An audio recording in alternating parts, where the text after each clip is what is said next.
Hey guys, it's Sam, and this is my spoilery gush for The Queen of the Tearling by Erika Johansen. As I said, this video will have spoilers in it, so if you've not read this book, go ahead and check out my spoiler-free review, which will be linked on the screen. So first off, I mentioned this in my review, I loved this book, and it's one of those polarizing reads where I physically don't understand how people don't like this book, you know? Like, I get that sometimes, and I never go after people because, like, that doesn't matter to me. Like, I don't base my, like, identity on books I like and other people not liking them. Like, I don't need to try to convince anybody to like this book, blah, blah, blah.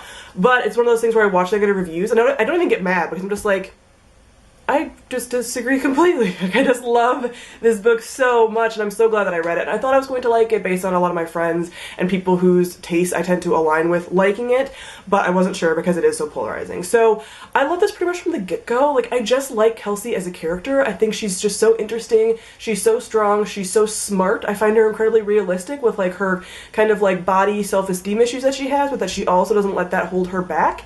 That she is still very much, like, politically minded and just smart and can figure things out, that she knows the importance of having really smart people around her and, like, you know, gathering her Queen's Guard and her knowing that, like, she needs to have the trust and respect of these people.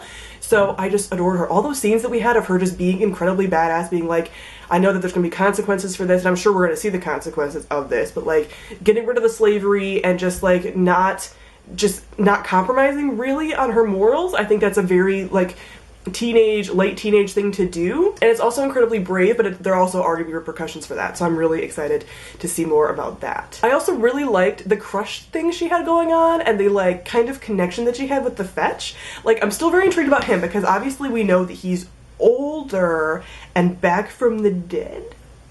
I don't know, but I'm really excited to see more about that. Like, I like that we have this whole thing where he's like, yo, I'm not interested in you.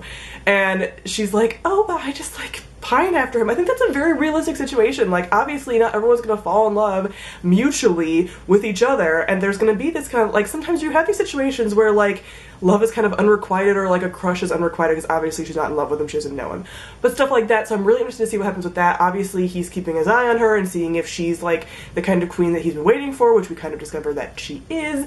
And we have all these kind of scenes at the very beginning of the chapters, I don't know what they would be called, like forewords or whatever, like the chapter headers, where you know that she's done stuff. People in the future, like, either writing about her or, like, little scenes where people, like, saw statues of her or whatever.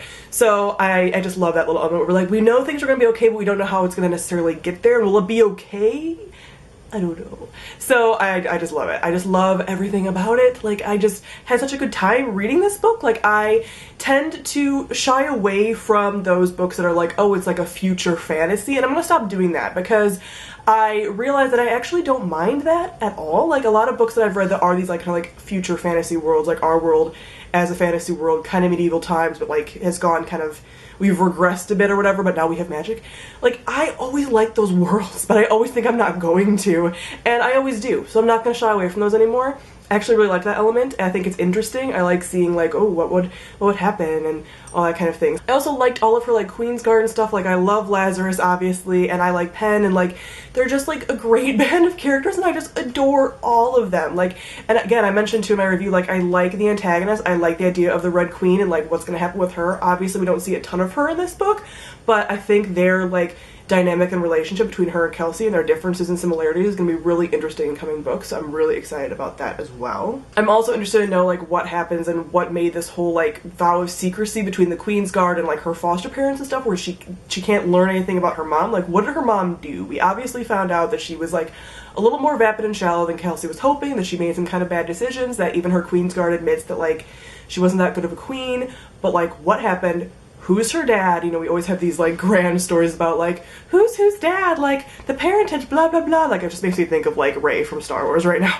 But, like, all of that stuff, I'm really interested to see, like, why was everyone sworn to secrecy? Why can't she know things? Like, it's just because they don't want her to repeat her mother's mistakes? Or, like, what is it? Is there some kind of weird prophecy? I don't know. Again, like, the vague things about this book, I don't care about. Like, that's fine with me. Like, I forgive that completely. In this book, I think it works based on, like, the tone and just the way that it is.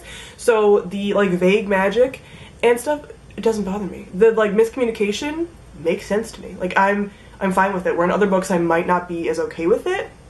makes sense to me in this book. So yeah, I love how incredibly strong Kelsey was. I love that she stuck to her guns on a lot of things, and I'm interested to see what the ramifications of those actions will be. Obviously, we have a very realistic character as a teenager, you know, sticking to what they believe in, etc., and then you kind of discover that sometimes that isn't necessarily the best thing for the country or whatever, because we're obviously going to have this invasion, and I'm really excited to see what happens with that. Like, what are the ramifications of all the things that she's done? Like, is she gonna stumble a bit? Like, I hope not, because I just love how strong she is. At the same time, it'd be realistic if she did.